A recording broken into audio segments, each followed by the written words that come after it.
विकास नहीं सम्मान चाहिए। कभी इसी नारे ने वर्ष 1995 में लालू प्रसाद यादव को दिलाई थी प्रचंड बहुमत वाली जीत। लेकिन अफसोस इसके बाद बिहार में अपराधीकरण कुछ ऐसा बढ़ा जिसने लालू के शासनकाल को जंगल राज के रूप में पहचान दिलाई। दरअसल लालू यादव के उत्थान से लेकर पतन तक की ये कहानी बड़ी दिलचस्प है, क्योंकि एक समय था जब लालू प्रसाद यादव के विधायकों ने पटना समेत कई जिलों में गजब का कोहराम मचाया। तब उनके निशाने पर खास तौर से बिहार के अगड़े यानी सवर्ण ही थे। लेकिन बाद में लालू प्रसाद यादव का जो हाल हुआ वो बिहार की सियासत में एक नजीर बन गया।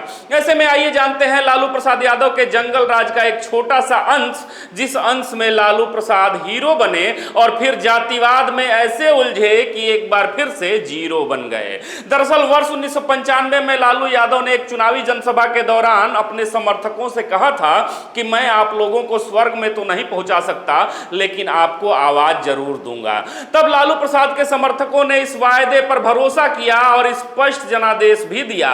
इतना ही नहीं, वर्ष 1995 के विधानसभा चुनाव में जबरदस्त जातीय गोलबंदी हुई, क्योंकि तब सवर्णों के वर्चस्व को तोड़कर वंचितों और गरीबों को सम्मान देने के वायदे के साथ लालू प्रसाद यादव ने यह चुनाव लड़ा था। वहीं लालू के इस वायदे के पीछे एक अहम कारण था। कारण यह था कि जब वर्ष 1990 के विधानसभा चुनाव में कांग्रेस के खिलाफ लहर थी, तब लालू यादव को अल्पमत सरकार बनाने का मौका मिला था।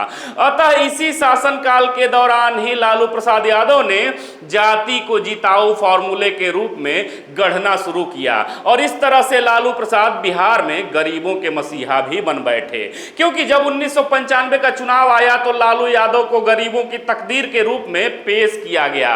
वहीं पिछड़ी जातियों की भावना इतनी प्रबल हो चली थी कि उन्होंने सबसे पहले सामाजिक सम्मान को अपनी जरूरत बताया, अर्थात तब पिछड़ों के बीच विकास से भी ज्यादा सम्मान को जरूरी माना गया। अतः इस सोच ने तत्कालीन विधानसभा चुनाव पर निर्णायक असर भी डाला और लालू यादव ने पहली बार पूर्ण बहुमत के साथ सरकार बनाई।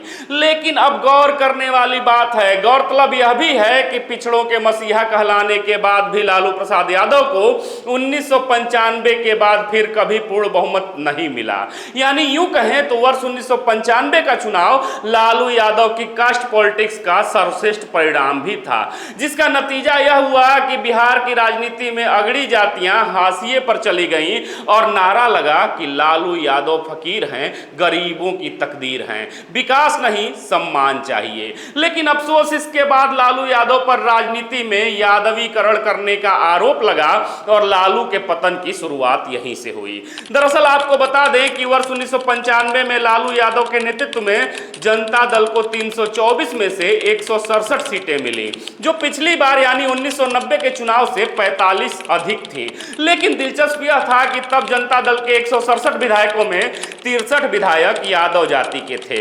इतना ही नहीं, उस समय जनता दल के 55 जिलाध्यक्षों में से 21 जिलाध्यक्ष भी यादव जाति से थे। ऐसे में पूर्ण बहुमत की सरकार में लालू यादव को आजादी से शासन करने का मौका तो जरूर मिला, लेकिन राजनीतिक और सामाजिक माहौल प्रभावित होने लगा। तब लालू यादव पर सबसे पहला आरोप राजनीति में यादवीकरण करने का लगा।